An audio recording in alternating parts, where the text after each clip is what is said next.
at 50%, like terrible inclement weather, because it's either like gorgeous like this or it's like hurricane or something, right? So we're just so excited for you all to join us on this first round, and what's the first of many years to come. And like I said, I have the great honor to introduce Sara this morning. And you know, I can sit up here and I will actually list off some of her many achievements and successes, because I think it's just so tremendous and so inspiring.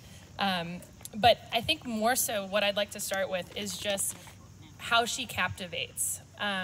You know, how many billion people are on this planet, right? Anyone know that number? No. 7. We got a 7. Probably like 7.5. 7.5. And you know, you have to cross at the right longitude and latitude, at also the right second to actually meet someone, right?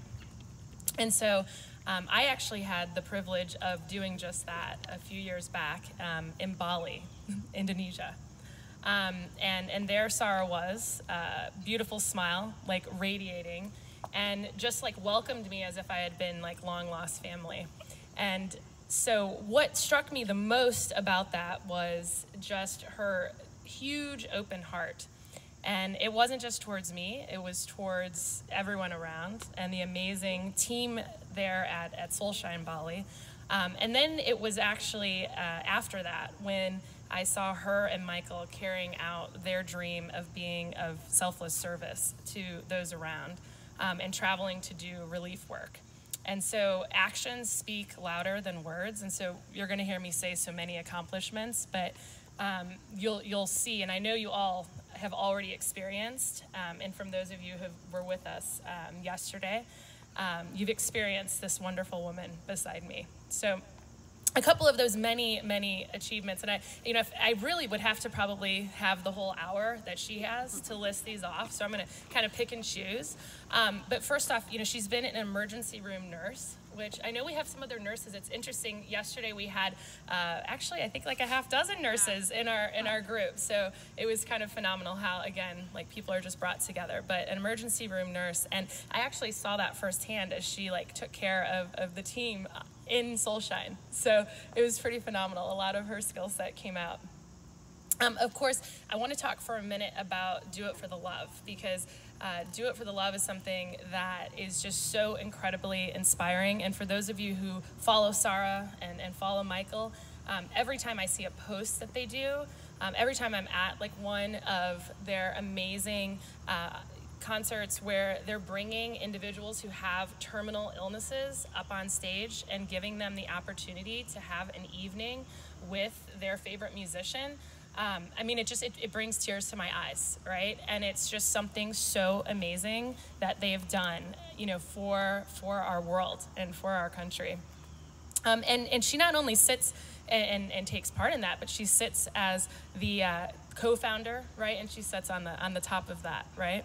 She also sits on the top of Soulshine's marketing. So I remember one time not long ago, Sara said, "Hey, can you give me a few pieces of feedback on Soulshine?" I'm like, what is there to like, improve upon? Like, it's this oasis. It's, exotic. It's amazing. And I was kind of like curious, like, well, okay, yeah. So I gave her this stuff, and then she wrote back and she's like, well, I'm actually like recreating the website.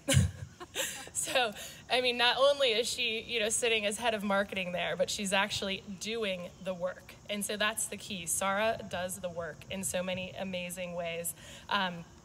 Not only that, she is the amazing designer behind Sara Luo Designs.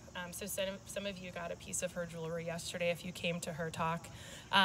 In addition to, this work, she's also pursuing, actually just finishing a master's in public health. So she's someone who really, truly lives out her mantra, which is, and I don't want to get it wrong, it's be your best, serve the greater good, and rock out wherever you are. So I'm so excited today that you all have the privilege, as I do, to be here in her presence, and I couldn't be more excited to welcome Sara Agah Franti. That was so awesome. I always blush, like you get really shy when someone else talks about you, right? And you're like, do I really do all those things? That sounds crazy. I feel like it's a really big privilege to be here in front of all of you. I mentioned it earlier in the panel.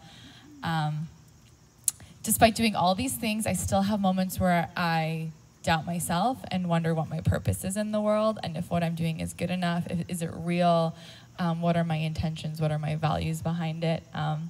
So it's always nice, it feels good when you hear someone else commending the work that you do.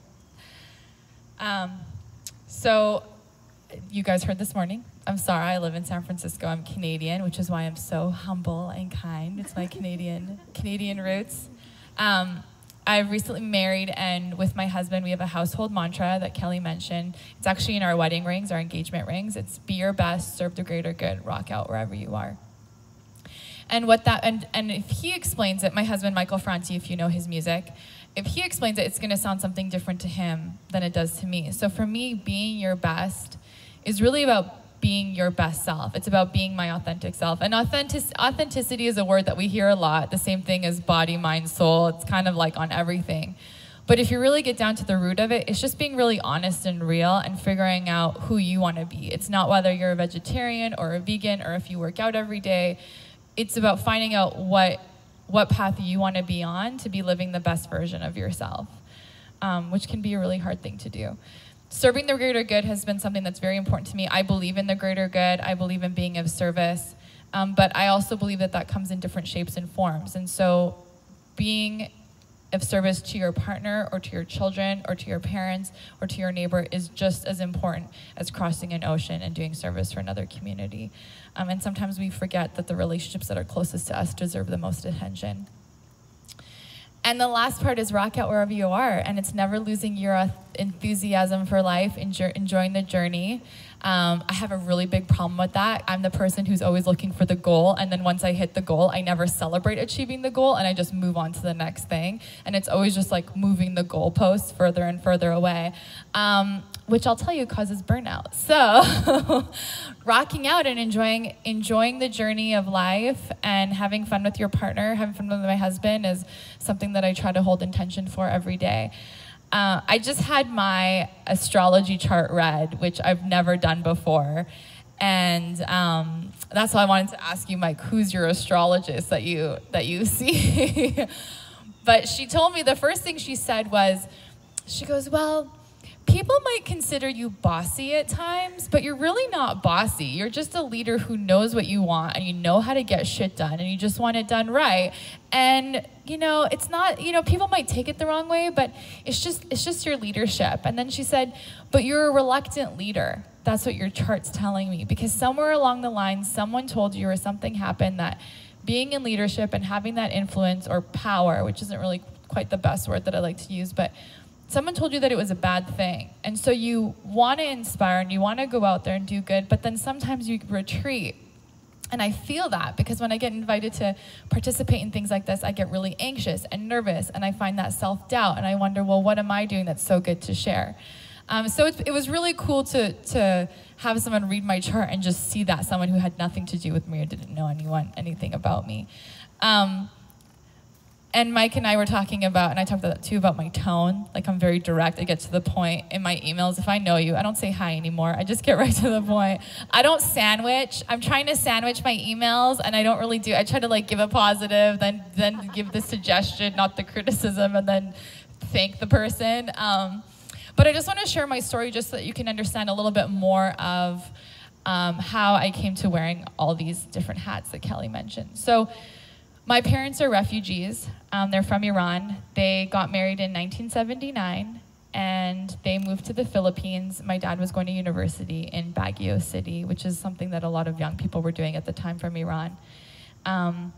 And during that time, Iran went through a revolution, and it was a monarchy. It went from a country where I see my mom was a nurse in Iran, and there's pictures of her wearing her like cute white uniform with these like white platform knee-high boots, like super sexy nurse outfit, but it was real. Like, this wasn't even a Halloween costume. And my dad worked in oil and gas in Iran, and so they go to the Philippines, and the revolution happened, and the country became an Islamic republic, and the country completely flip-flopped. I remember hearing stories when my parents wanted to get married. Am I talking too loud? No. Okay. The government at the time said that like all the chicken was dirty, and so they were like burning all the chicken in the country. So they didn't have any chicken to serve at the wedding, or there was no film. So my dad was paying people to kind of like, it was rationed, so he was paying people on the street to go into this the photography store to buy film, so that they can have some wedding photos. So they go to the Philippines to go to school, and the government changes, and the Iranian government asks the Filipino government, cancel all student visas, cancel all visas. Everyone who's in foreign countries needs to come back to Iran.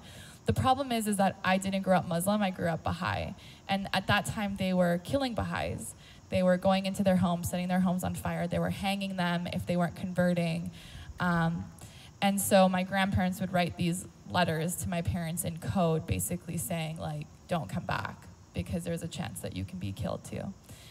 There's stories of police, army coming into my grandparents' home and holding them hostage for 3 days and taking them into jail. And it's kind of surreal when you hear this, because it's anything close that I've ever experienced, but hearing these stories. So my parents overnight became refugees. So if you're not quite sure what a refugee is, I'm pretty sure a lot of us are pretty woke here, but just in case. The United Nations describe refugees as people who have been driven out of their homes and communities by factors outside their control, persecuted by their religious or political beliefs.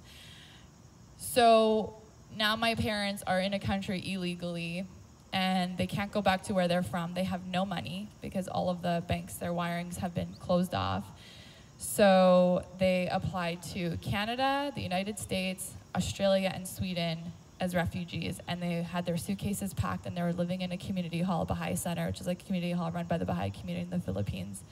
And they just waited, and they waited for 5 months to see what country would accept them. And I remember my dad was telling me that they heard that Canada was the least racist at the time, and so they were kind of hoping that they would get accepted into Canada. So this was in 1982. So the Canadian Baha'i community was sponsoring Baha'i refugees from Iran because of what was happening.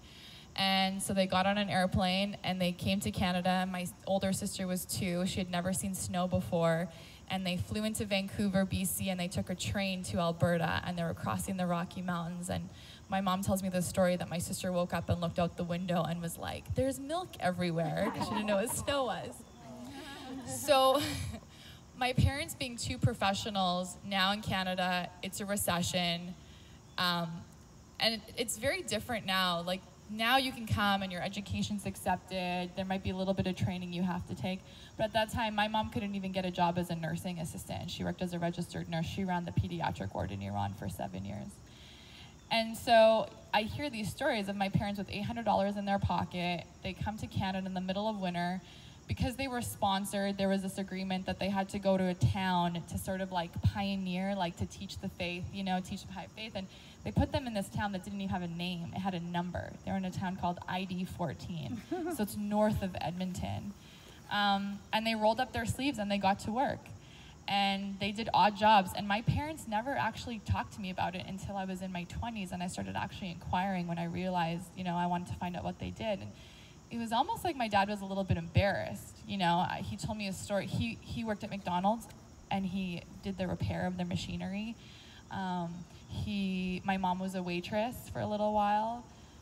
My dad worked in a mushroom factory and actually got fired because he felt like the conditions were hazardous. Like they had to like go in this crawl space to like harvest the mushrooms. And so they moved, and they went back to school, and I have these memories of being a kid and like jumping on my mom's back, and she's reading these like nursing texts, and she went back to school and wrote some exams, and so she got her nursing degree back. And then my dad went back to school full-time and did a 4-year engineering degree so that they can follow their passion and get back to what, you know, the professions that they wanted to be part of. But I didn't really understand the hard work until I got older. But their expectation, and you hear this, it's like the immigrant expectation, is that I came here and sacrificed for my kids, so I expect you to be able to stand on the foundation that I've built from nothing and be even more successful than me. And I think maybe even when I was a kid, I didn't really understand what it totally meant, but I could feel the energy. And so I got a lot of my validation from being super academic, getting good grades, getting all the awards, getting the scholarships. I wasn't athletic, which is probably why I'm not really cut right now. But it was really to prove to my parents that I was good enough. And when I was 15,